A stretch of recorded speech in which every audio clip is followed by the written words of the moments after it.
Halo semua, selamat datang di channel Comfort Zone Main Game Become So Comfort. Today masih bersama gua Adam di sini.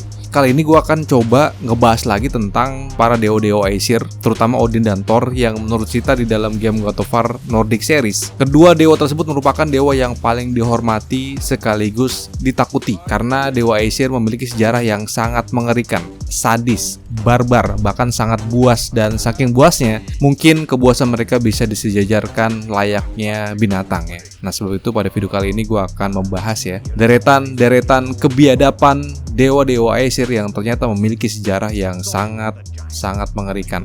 Nah, baik, sebelum mulai mari kita lupakan dulu image dewa-dewa Aesir di film-film Hollywood keren gitu kan. Nah, karena rupanya dalam cerita versi game mereka memiliki moral yang sangat jauh berbeda dengan karakter-karakter di Marvel terutama ya. Lalu sebiadab apa tingkah laku para dewa-dewa Aesir ini pada versi gamenya? Nah, sampai sini yang masih berminat ya, langsung aja kita mulai pembahasannya. Inilah dia deretan kebiadaban dewa-dewa Aesir. And let's begin the list, guys. Oke, kejahatan pertama dari dewa-dewa Aesir yakni bagaimana mereka membohongi seorang Jotun bernama Groa. Nah, berdasarkan cerita dari The Lost of Page ya, The Norse Myth. Jadi kayak semacam campaign promosinya game God of War 2018 ya yang udah dirilis. Jadi diceritakan terdapat seorang Jotun yang bernama Groa. Yang terkenal Groa ini memiliki bakat hebat dalam menggunakan ilmu sihirnya ya, termasuk juga dalam meramalkan masa depan. Jadi suatu hari Groa ini pernah menikah dengan seorang warrior atau pejuang dari ras El Gigante yang bernama Aurfandil. Nah, sebagai seorang warrior pastinya Aurfandil sering banget pergi mengeksplorasi ke realm atau dunia lain untuk melaksanakan tugas dan meninggalkan Groa sendiri. Nah, jadi suatu momen Thor memberikan tugas ke Aurfandil dengan meminta bantuannya untuk melakukan sebuah misi di dunia Vanaheim. Nah, namun sayang setelah misi selesai, Thor mengatakan kepada Groa bahwa si Aurfandil ini menderita radang dingin atau frostbite. Nah, menurut Thor, si Aurfandil ini saat itu lemah, tak berdaya. Akhirnya dibawa sama Thor, entah digendong atau digemblok ya. Nah, namun sayang di tengah perjalanan, entah bagaimana caranya, si Aurfandil ini hilang di wilayah tundra yang sangat dingin. Kemudian karena terjatuh, Thor tetap pergi melanjutkan perjalanan tanpa mengetahui kondisi Aurfandil apakah masih hidup ataukah sudah mati. Nah, ketika si Thor menyampaikan berita ke Groa, saat itu Groa tentu saja sangat sedih ya, akibat mendengar suaminya hilang di jalan tanpa tahu bagaimana nasibnya saat ini. Nah, dari situlah si Groa ini bertekad untuk mencari tahu di mana lokasi suaminya. Nah, seiring dengan berjalannya waktu, dalam prosesnya membuat Groa ini menjadi salah satu praktisi ilmu sihir yang paling kuat di seluruh alam. Bahkan kekuatan Groa ini menarik minat Odin yang kerap kali meminati ilmunya Groa. Nah, namun walaupun ilmunya sudah sangat hebat, tapi sampai sekarang Groa masih belum bisa berhasil mengetahui di mana keberadaan dan nasib suaminya. Nah, sampai pada suatu momen Groa membaca salah satu mantra rahasia yang ada di dalam buku kuno. Nah, dari situlah kekuatan penglihatan membaca masa depannya menjadi semakin besar. Sampai-sampai saking begitu besar kemampuan penglihatannya Groa, bahkan membuat Groa ini bisa melihat penglihatan tentang Ragnarok, yang dimana dia melihat adanya Fimbulwinter, langit terbelah. Teror mengerikan muncul dengan pedang yang menyala-nyala. Para dewa berperang satu sama lain, dan adanya hantu putih dari negeri lain bersama putranya. Nah, Odin yang mengetahui kemampuan penglihatan Groa berminat untuk mencari tahu apa yang dilihat Groa. Dan memang basicnya Odin ini sangat terobsesi akan pengetahuan. Ia langsung mengunjungi perpustakaannya Groa dan ingin tahu apa yang dilihatnya. Nah, namun begitu marahnya Odin ketika Groa ragu-ragu tidak ingin memberikan apa yang dia lihat di masa depan. Nah, hal itu membuat Odin marah, lalu mengungkapkan suatu rahasia yang ia sembunyikan, bahwa sebenarnya Aurfandil atau suaminya Groa, orang yang selama ini dia cari-cari, ternyata selama ini sudah tewas dibunuh sama Thor. Lo bayangin kan? Dan rupanya Odin juga turut serta menutupi kebohongan ini dengan cara menggunakan mantranya, sehingga fakta mengenai nasib Aurfandil ini tidak dapat diketahui oleh Groa sekalipun. Nah, itulah sebabnya Groa selalu saja gagal mengetahui di mana lokasi suaminya. Nah, cerita tidak berhenti sampai situ, karena setelah mendengar ini Groa jadi semakin tegas menolak untuk memberitahu informasi apapun kepada Odin. Dan Odin yang cemburu dengan pengetahuan milik Groa akhirnya nekat membunuh Groa dengan cara dicekik sampai mati sama Odin. Nah, setelah mati, Odin juga mengambil seluruh ilmu pengetahuan yang dimiliki sama Groa. Nah, itulah cerita dari Groa yang memiliki nasib yang sangat buruk setelah suaminya dibunuh sama Thor dengan alasan yang tidak diketahui, dan kematiannya juga ditutup-tutupi. Bahkan Groa juga dibunuh dan harta ilmu pengetahuannya juga diambil sama dewa-dewa Aesir, yakni Odin. Bayangkan ya, jika diadaptasikan ke dunia sekarang bisa kebayang kena berapa pasal tuh Thor dan Odin ya. Nah, kemudian yang kedua, korban para dewa-dewa Aesir selanjutnya adalah pasangan bapak dan anak yang bernama Tamur dan Hrimthur. Nah, rupanya di tengah konflik antara dewa-dewa Aesir dengan ras El Gigante, jadi diceritakan saat itu memang sedang panas-panasnya aksi genosida atau pembunuhan massal yang dilakukan oleh para dewa-dewa Aesir ke ras Giant ya, sehingga hal itu membuat ketakutan di antara ras Giant. Nah, demi untuk melindungi dari upaya para dewa Aesir untuk masuk ke dalam wilayah mereka, para Giant ini meminta salah satu ras Giant yang terkenal yang paling hebat saat itu dalam hal membuat bangunan dan ahli juga dalam ilmu kebatuan, yakni Tamur. Yang secara fisik Tamur juga merupakan raksasa terbesar ya di dalam cerita game God of War.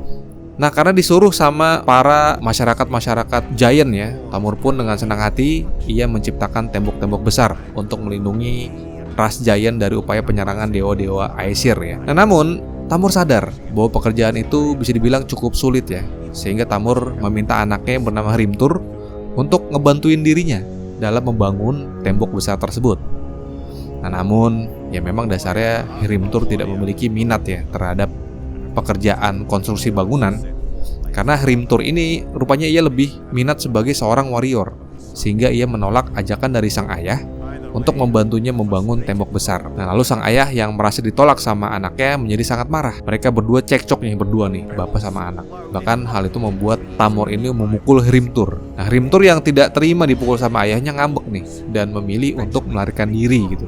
Nah, sadar terlalu keras nih sama sang anak, Tamur akhirnya dia ngejar anaknya tuh si Hrimthur. Nah, namun rupanya upaya pengejaran terhadap Hrimthur ini bisa dibilang gagal, karena saat itu Tamur nggak berhasil menemukan anaknya. Bahkan sialnya, pencarian Hrimthur ini malah membuat Tamur ini menjadi tersesat di Midgard. Nah, namun nasib sial datang ya. Tamur yang berteriak memanggil-manggil nama anaknya bukannya membawanya terhadap Hrimthur, justru suaranya malah terdengar sama Thor dari kejauhan. Nah, di tengah konflik yang lagi panas-panasnya antara Giant dan para dewa Aesir, menarik minat Thor untuk mencari suara Tamur. Nah, seketika setelah Thor berhasil menemukan Tamur, terjadilah perkelahian yang membuat Tamur ini tewas dengan kondisi yang cukup mengenaskan. Karena dari mayatnya yang kita lihat ya di game God of War 2018, kepalanya ini tertancap pahatnya sendiri. Bahkan sebelum tewas, hembusan nafas terakhirnya ini membuat seluruh desa yang mayoritas penduduknya menyembah dewa Vanir ini harus tewas karena terkena hembusan udara dingin yang keluar dari mulutnya Tamur. Sangat kasihan ya, belum sempat minta maaf sama anaknya, ya justru dia udah keburu tewas dengan musuhnya sendiri. Nah, cerita belum selesai sampai situ. Karena Hrimthur, si anaknya Tamur yang mengetahui bapaknya tewas, menjadi sangat sedih. Apalagi pertemuan terakhir dengan sang ayah bukan dalam situasi yang menyenangkan. Dan dari situlah Hrimthur bertekad untuk melanjutkan perjuangan sang ayah dalam menciptakan tembok besar yang akan menjaga ras Giant. Nah, sampai akhirnya hal itu memang benar-benar terwujud ya. Hrimthur berhasil menuntaskan pekerjaan sang ayah. Nah, namun saat itu Hrimthur yang masih kesal dengan tewasnya sang ayah ingin menuntut balas sama dewa-dewa Aesir. Makanya ia menyamar menjadi manusia biasa dan masuk ke dalam Asgard dengan modus untuk memperbaiki tembok-tembok Asgard yang dinilai saat itu tembok-tembok Asgard memiliki celah dan kurang layak lah untuk dijadikan tembok pertahanan. Nah, singkatnya Hrimthur berhasil tuh menyelesaikan pekerjaan tepat waktu dan Odin beruntungnya memberikan kesempatan untuk bertemu dengan Freya. Nah, namun saat ketemu dengan Freya, Hrimthur hanya terlihat membisikkan sesuatu ke telinganya Freya tanpa diketahui maksud dan tujuannya oleh Odin. Alhasil setelah Hrimthur keluar dari istana, rupanya Hrimthur sudah ditunggu sama Thor di depan gerbang Midgard, yang pada titik ini walaupun tidak dijelaskan lebih lanjut ya, kemungkinan besar bahwa saat itu Thor sudah siap menunggu Hrimthur untuk dibunuh. Karena Odin sebelumnya melihat Hrimthur ini sempat membisikkan sesuatu ke Freya yang dianggap ini Hrimthur akan berkhianat dengan membocorkan kelemahan tembok Asgard. Nah, sehingga Odin meminta Thor untuk nungguin Hrimthur saat di gerbang Midgard untuk dibunuh.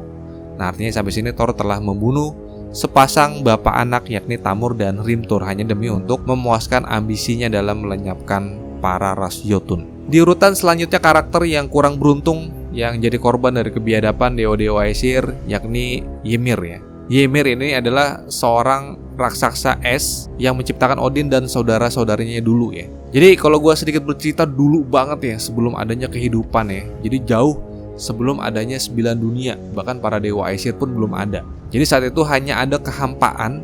Jadi di tengah kehampaan itu hanya ada 2 elemen kuno, yakni api dan es. Nah, 2 elemen itu kemudian bersatu dan membentuk 2 makhluk, Ymir dan Audumbla. Nah, walaupun tidak dijelaskan secara rinci di versi game, namun pada mitologi aslinya Audumbla, kalau gua nggak salah sebut ya, digambarkan sebagai sosok sapi primordial purba yang akan memberikan susu ke Ymir, yang nantinya akan menciptakan Odin dan dewa Aesir lainnya seperti Ve, Vili, dan Bergelmir, yang mereka semua itu lahir dari ketiaknya Ymir. Nah, setelah menciptakan Odin dan makhluk-makhluk lainnya dari hasil menyusui ya, Odin yang sudah lahir, ia merasa bahwa para dewa-dewa Aesir lah sebenarnya yang cocok untuk menjadi penguasa tertinggi. Jadi Odin bersama dengan saudara laki-lakinya ya, si Vili dan Ve, akhirnya mereka membunuh Ymir. Nah, tewasnya Ymir membuat darahnya ini menenggelamkan Jotunheim, dan robekan dagingnya digunakan sama Odin untuk menciptakan Midgard, dan sisa-sisa bagian tubuh yang jatuh dari Ymir itulah yang menciptakan laut, angin, batu, tumbuh-tumbuhan, dan sampai menciptakan alam dunia.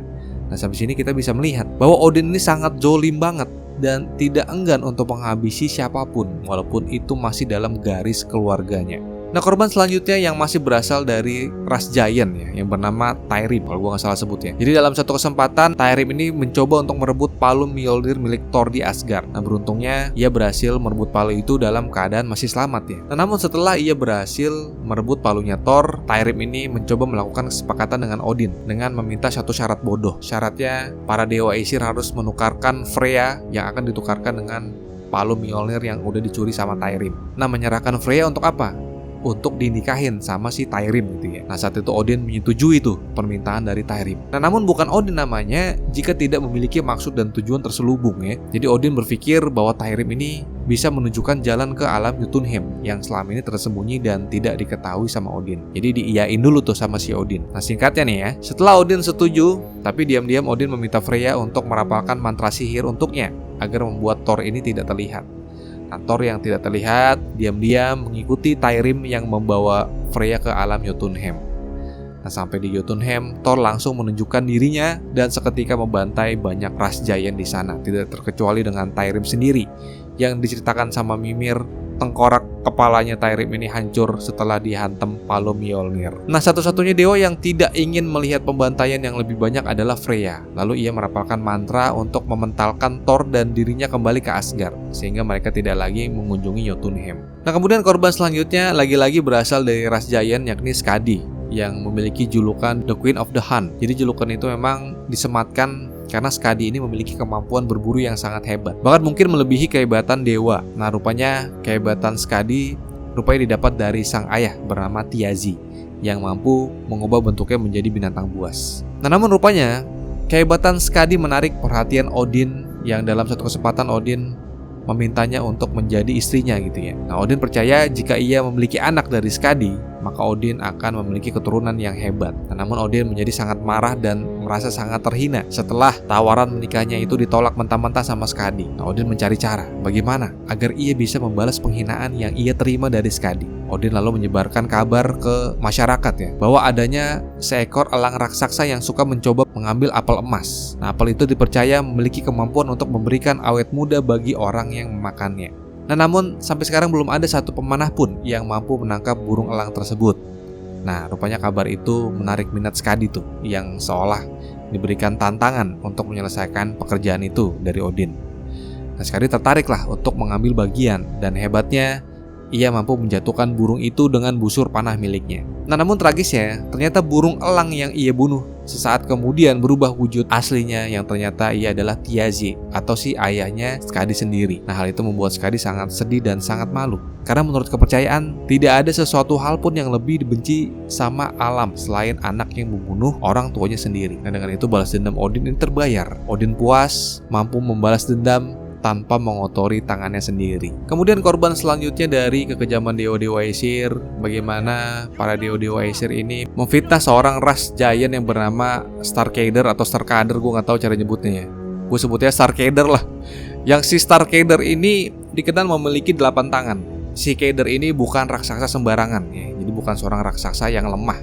Karena menurut cerita Keder ini adalah salah satu raksasa terkuat. Bahkan kekuatannya ini hanya bisa dilewati sama Surtur dan Ymir. Nah, sampai pada akhirnya cerita tentang kekuatan si Keder ini sampailah di telinganya Odin. Apalagi menurut kepercayaan, seorang Thor aja belum tentu bisa mengalahkan Keder seorang diri. Nah, Odin mencari cara lain yang menurutnya lebih mudah untuk mengalahkan si Keder, yaitu dengan cara untuk menyebarkan berita fitnah ke seluruh Midgard dan Vanaheim. Jadi Odin menyebarkan berita bohong dengan menakut-nakuti masyarakat gitu ya, atau orang-orang yang seolah-olah Keder ini adalah sosok raksasa berbahaya yang harus dibunuh. Karena memang fisiknya itu kayak monster banget gitu ya. Tangannya aja 8 gitu. Nah, sialnya berita itu rupanya direspon sama para rakyat-rakyat Midgard dan Dewa Vanir dengan cepat, sehingga mereka beramai-ramai membantu dewa-dewa Aesir untuk menyerang si Keder. Nah, merasa mendapatkan pasukan lebih banyak, Thor berhasil mengalahkan si Keder dengan memotong tangannya satu persatu. Jadi dipotong tangannya satu-satu ya. Nah, kisah selanjutnya yang menjadi salah satu korban keberingasan dan kebiadaban dewa Aesir lagi-lagi dari seorang ras giant yang bernama Hrungnir ya. Jadi tidak seperti makhluk giant yang lain, Hrungnir ini lahir tanpa kepala dan jantung. Nah, sehingga orang-orang merasa iba dan mengumpulkan batu-batu untuk melengkapi tubuhnya Hrungnir gitu ya. Sebab itu menurut mitologinya Hrungnir ini terkenal sebagai ras giant yang sangat bodoh namun sangat suka berkelahi. Nah, jadi suatu hari Odin ini sempat nyuruh Thor untuk berkelahi dengan Hrungnir gini ya. Nah, berdasarkan mitologinya, perkelahian itu dilatar belakangi karena Odin yang kesal banget melihat tingkah laku Hrungnir yang sangat kasar dan suka mabuk-mabukan di dalam Valhalla. Jadi saat itu Hrungnir juga kebetulan lagi kesel banget ya, lagi bad mood banget karena Hrungnir ini kalah taruhan sama Odin karena kuda milik Hrungnir ini dikalahkan sama kudanya milik Odin. Nah, singkatnya karena bete terjadilah pertarungan tuh antara Thor dan Hrungnir. Nah, tidak butuh waktu lama Thor berhasil mengalahkan Hrungnir. Karena dalam waktu singkat Thor berhasil menghancurkan kepalanya Hrungnir. Sampai diceritakan pecahan tengkorak kepalanya Hrungnir ini sampai nyangkut dan menusuk di kepalanya Thor. Bahkan saking kerasnya pukulan yang dikeluarkan oleh Thor, sampai-sampai mayatnya Hrungnir ini mental dan jatuh di atas tubuhnya Thor, sehingga menyebabkan Thor ini ketindihan dan harus dibantu sama Magni dan Modi yang saat itu mereka masih kecil ya, namun berhasil membantu ayahnya dari ketipaan mayat dari Hrungnir. Nah, sehingga itulah cerita mengenaskan ya dari seorang ras giant bernama Hrungnir. Hanya karena berulah di Valhalla, kalah taruhan, namun berujung kepalanya pecah gitu ya. Nah, kalau kalian bermain game God of War 2018 ya, cerita tentang Hrungnir ini sempat diceritakan sama Mimir ya di tengah perjalanan. Kemudian yang selanjutnya, kalau kebanyakan kejahatan-kejahatan para dewa-dewa Aesir ini diceritakan sama Mimir ya, ataupun dituliskan dalam lore. Nah, namun kejahatan yang satu ini dapat kita lihat sendiri nih di dalam scene-nya God of War Ragnarok. Jadi seperti yang kita tahu ya, Odin ini selama ini memang menyamar menjadi dewa Tyr agar bisa menyelidiki setiap aktivitas dan rencana apa yang akan dilakukan sama Kratos dan Atreus dalam upaya untuk memenangkan perang Ragnarok. Nah, namun di tengah penyamarannya, sepertinya identitasnya dicurigai sama Brok yang sudah melihat adanya keanehan. Nah, Odin yang saat itu insecure dan merasa terancam langsung menunjukkan jati diri aslinya dan seketika langsung membunuh Brok tepat di depan teman-temannya. Tidak terkecuali dengan Sindri yang terlihat sangat sedih atas kehilangan teman satu-satunya itu. Bahkan sampai dengan cerita akhir God of War, Sindri masih kesel banget sama Atreus sama Kratos, yang merasa gara-gara Atreus dan Kratos ini nih menyebabkan Brok ini mati gitu ya. Kemudian korban selanjutnya dari kekejaman dewa-dewa Aesir adalah Dewa Tyr, yang ironisnya Tyr ini sebenarnya masih merupakan anak kandung dari Odin sendiri ya. Jadi tidak seperti Thor yang memiliki tabiat penghancur yang diturunin dari Odin. Nah, sifat Tyr ini tampaknya diturunkan dari sang ibu ya. Jadi walaupun statusnya adalah dewa perang, namun tidak membuat Tyr ini suka menjolimin sama ras lain ya. Justru Tyr ini lebih suka untuk mendamaikan kelompok-kelompok yang sedang bertikai. Dan beberapa kali kerap Tyr suka mengeksplorasi dunia lain, bahkan diceritakan Tyr juga sempat singgah ke Yunani. Sifat baik itulah justru yang menjadi Odin tidak suka dengan Tyr. Nah, puncaknya di tengah konflik antara dewa-dewa Aesir dan ras giant, Odin ini mengetahui bahwa Tyr ini diam-diam membuat cara agar tidak ada seorang pun yang bisa masuk ke Jotunheim. Nah, Odin yang mengetahui lalu marah, lalu mengurung Tyr di dalam Niflheim dan memberikan kabar ke semua orang bahwa Tyr telah tewas, agar tidak ada yang mencoba mencari keberadaannya. Oke, kekejaman Odin selanjutnya yakni bagaimana ia mengutuk mantan istrinya sendiri, yakni Freya, agar Freya ini tetap terkurung di dalam Midgard untuk selama-lamanya. Nah, seperti yang kita tahu ya, Freya dulu pernah menjadi istrinya Odin, yang sebenarnya Freya menikahi Odin ya karena salah satu kesepakatan politik ya, agar terciptanya perdamaian antara Dewa Aesir dan Dewa Vanir. Nah, seiring dengan berjalannya waktu, Freya mengetahui bahwa Odin ini semakin lama semakin kesini. Odin masih kerap kali melakukan pembantaian kepada ras Giant yang sudah semakin mengerikan dan sudah semakin menggila ya, membuat Freya ini hidup di dalam ketakutan. Nah, kekejaman Odin yang luar biasa itulah jelas membuat Freya ketakutan sama suaminya sendiri, dan saat itu Freya berniat untuk melarikan diri dari jangkauan Odin.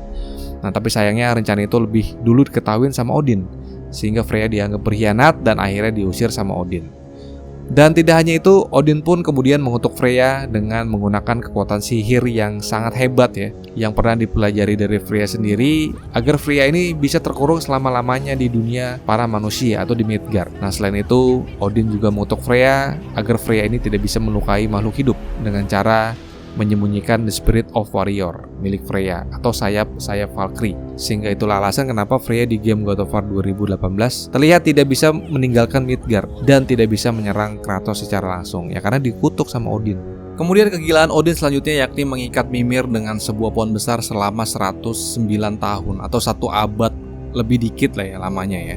Jadi dulu banget sebenarnya pada awalnya Mimir adalah penasihat utamanya Odin. Nah, namun menjadi penasihat utamanya Odin tidak menjamin Odin ini akan menuruti seluruh saran dari Mimir ya. Karena pada faktanya Odin lebih acuh dan tidak memperdulikan nasihat-nasihat Mimir yang selalu mengarah terhadap perdamaian, terutama mencegah untuk terjadinya peperangan yang jauh lebih parah lagi antara Dewa Aesir dan Dewa-Dewa Vanir. Nah, namun seiring dengan berjalannya waktu, justru Mimir malah lebih banyak menghabiskan waktunya dengan para ras Giant.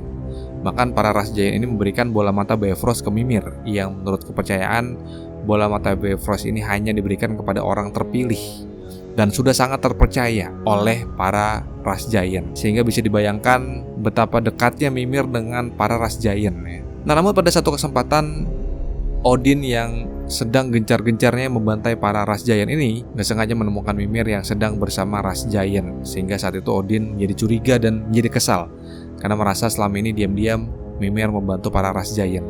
Nah, karena itulah Odin yang marah akhirnya mengikat Mimir di sebuah pohon di atas puncak tertinggi di Midgard sambil menyiksa Mimir dari hari ke hari. Bahkan Odin juga mengambil matanya Mimir dan menyimpannya diam-diam di dalam patung Thor untuk memastikan bahwa Mimir ini tidak akan bisa menggunakan matanya itu untuk pindah antar dunia lagi. Sehingga itulah alasan utama mengapa Mimir sangat membenci Odin. Kebiadaban selanjutnya dalam hal ini adalah Odin ya, dengan tangan kotornya membunuh Thor dengan penuh kebiadaban, seolah tanpa rasa bersalah dan tanpa melihat perjuangan Thor selama ini, yang terlihat paling membantu Odin dalam upaya perang dengan ras lain ya. Jadi di cerita God of War Ragnarok ya, jadi saat Ragnarok telah terjadi ketika Asgard diambang kehancuran. Jadi Kratos bersikeras dan ingin memberikan pencerahan kepada Thor bahwa Thor ini harus bisa berubah demi masa depan anak-anak mereka. Nah, melihat hal ini Odin tampak memarahi Thor karena Thor saat itu jadi lembek banget nih orang dan menjadi ragu-ragu. Nah, dengan marah Odin mengatakan bahwa Thor ini harus membunuh siapa saja yang diminta sama Odin. Nah, menyadari bahwa Odin ini tidak akan pernah memperdulikannya, Thor menjatuhkan palu Mjolnir dan terang-terangan menolak permintaan Odin. Nah, Odin yang marah dengan entengnya menggunakan tombaknya untuk menusuk putranya sendiri melalui dada, membunuh Dewa Petir tepat saat Thrud dan Atreus tiba. Dan Odin ini tidak melihat bahwa Thor ini memiliki keluarga, istri, dan anak yang seharusnya akan merasa kehilangan ya. Karena lebih parahnya, anak dan istrinya Thor ini melihat Thor ini dibunuh sama bapaknya sendiri gitu ya, hanya dengan alasan Thor ini sudah tidak mau lagi menuruti perintahnya sama Odin. Jadi rasanya membunuh keluarga yang masih dalam satu darah merupakan hal yang sangat biasa buat Odin. Oke, korban selanjutnya adalah Freyr ya. Jadi memang sejak beberapa abad yang lalu sudah terjadi ketegangan antara bangsa Aesir dan bangsa Vanir atau bangsanya si Freyr. Jadi Freyr ini adalah saudaranya si Freya ya. Jadi setelah tragedi tewasnya Ymir, akibat kejahatan Odin yang luar biasa itulah bangsa Vanir jadi membenci Odin dan Dewa Aesir, sehingga lahirlah peperangan kecil di antara kedua bangsa ini yang berlangsung dalam waktu cukup lama. Nah, sampai di suatu ketika Dewa Vanir yang bernama Freyr, yang merupakan saudara kandungnya Freya, datang sendiri dari Vanaheim menuju ke Asgard dengan niat untuk menjadi penengah agar gesekan konflik antara Aesir dan Vanir ini dapat dihentikan setelah sekian ratus tahun lamanya tidak pernah ada upaya damai. Jadi kala itu Freyr menawarkan diri untuk mengajarkan ilmu sihir, sehingga nantinya bangsa Aesir ini bisa dapat hasil panen dengan baik dan berlimpah. Nah, harapannya dengan ilmu sihir yang diajarin sama Freyr itu, penduduk Aesir jadi punya stok makanan yang banyak dan cukuplah untuk memenuhi kebutuhan semua makhluk yang tinggal di Asgard, termasuk dewa-dewa Aesir. Nah, namun bencana dimulai ketika di suatu hari ternyata sihirnya Freyr ini sempat gagal karena membuat tanaman tidak bisa panen. Karena hal itu, stok makanan mereka otomatis tidak sebanyak yang dulu yang pernah dijanjikan sama Freyr. Nah, hal itu membuat para dewa Aesir seketika jadi kecewa dan menjadi marah. Bahkan Freyr ini diceritakan saat itu sempat dibakar hidup-hidup sama dewa Aesir. Nah, namun beruntung ia masih selamat dan kabur balik ke Vanaheim, walaupun dalam keadaan hampir mati ini orang. Nah, karena kejadian itulah konflik-konflik kecil yang sebelumnya sering terjadi di antara dewa Aesir dan Vanir seketika berubah menjadi sebuah perang yang maha dahsyat. Dan perang hebat antara Aesir dan Vanir itu pun dikenal sebagai perang terbesar pertama yang terjadi di antara para dewa dalam kisah mitologi Nordik. Oke, kemudian list terakhir yang menurut gue ini paling epic ya, top global biadab. Ini adalah bagaimana para dewa Aesir membantai para ras giant. Jadi bukan rahasia lagi ya, jadi memang ini sudah banyak yang tahu pastinya. Karena jika kalian simak di list dari gue sebelumnya, kebanyakan memang para korban-korban dari dewa Aesir ini datang dari ras giant. Nah, kenapa Odin melakukan genosida terhadap ras giant yang ada di Midgard? Nah, karena basicnya ras giant ini adalah ras yang cerdas. Bahkan beberapa di antara mereka memiliki kemampuan meramal yang sangat hebat. Nah, kemampuan melihat masa depan itulah yang paling menonjol yang tidak dimiliki sama dewa-dewa Aesir. Sesuatu yang membuat para dewa Aesir ini cemburu, benci, dan paranoid. Terlebih lagi, ketika Odin ini mengetahui adanya ramalan Ragnarok yang pada saat itu dipercaya akan hancurnya dewa-dewa Aesir. Nah, hal itu membuat Odin semakin paranoid. Nah, sampai suatu hari diceritakan Odin dan Thor ini diundang ke Jotunheim dengan harapan adanya kesepakatan damai antara dewa Aesir dan ras giant. Namun saat itu kedatangan Odin sudah pasti tidak memiliki keinginan untuk berdamai, dan bahkan malah Odin ingin menggunakan undangan dari ras Jotun itu untuk mencuri sebagian pengetahuan tentang masa depan. Jadi saat itu Odin melakukan tipu muslihat. Jadi ia berpura-pura menyerahkan Palu Mjolnir sebagai persembahan perdamaian. Nah, namun para ras giant mengetahui niat busuknya Odin. Nah, marah karena saat itu Odin jadi diusir dari Jotunheim, sehingga membuat rencananya Odin gagal ya. Odin marah dan memerintahkan Thor untuk melakukan genosida terhadap semua ras giant. Nah, genosida di Midgard pun akhirnya benar-benar terjadi, sehingga hanya menyisakan Faye dan Jormungandr yang berasal dari ras giant tinggal di sana. Nah, Tyr lalu menutup akses ke Jotunheim, sehingga sejak saat itu tidak ada lagi makhluk yang bisa ke Jotunheim untuk melindungi para ras giant ya tentunya. Nah, ras giant yang di Jotunheim rupanya saat itu masih dihantui dengan ketakutan dan kekhawatiran jika kelak suatu hari nanti Odin bisa kembali lagi ke Jotunheim. Nah, akhirnya mereka memutuskan untuk meninggalkan raga mereka dan menyembunyikan jiwa mereka dalam bola marmer. Nah, lalu ayahnya Angerboda merapalkan mantra untuk mengirimkan jiwa para raksasa dan menuntun jiwa mereka satu persatu untuk masuk ke dalam bola marble. Nah, sehingga jika kalian lihat di God of War Ragnarok terdapat bola-bola marmer ini sebenarnya adalah berisi para jiwa dari ras giant yang jiwanya dimasukkan ke dalam bola, yang kapanpun bisa saja dipindahkan ke dalam tubuh lain. Nah, sehingga tumpukan mayat para ras giant yang kita lihat di Jotunheim adalah raga dari para ras giant yang sengaja ditinggalkan. Namun itu semua hanyalah cara untuk meyakinkan Odin bahwa mereka seolah-olah telah punah, padahal mereka bersembunyi karena sangat ketakutan jikalau kedepannya nanti Odin berhasil menemui mereka dan adanya lagi genosida di kampung mereka sendiri. Nah, cerita genosida ras giant di Midgard tadi sekaligus mengakhiri rangkaian cerita kebiadaban perilaku sadis dari dewa-dewa Aesir. Nah, lalu setelah kalian mendengarkan list barusan gue mau tahu banget pendapat kalian, kira-kira cerita mana yang menurut kalian paling kejam dan apa alasannya? Silahkan drop aja di kolom komentar biar kita bisa berdiskusi secara santai. Oke, mungkin itu aja dari gue. Semoga cerita ini atau konten ini dan video ini bisa memberikan kalian informasi dan hiburan. Seperti biasa, silakan di like, share, dan subscribe jika kalian suka dengan video ini. Dan jika kalian ingin mendukung channel ini untuk update video setiap minggunya. So, I'll see you guys in the next video and thank you for watching. Gue Adam signing off and bye-bye guys.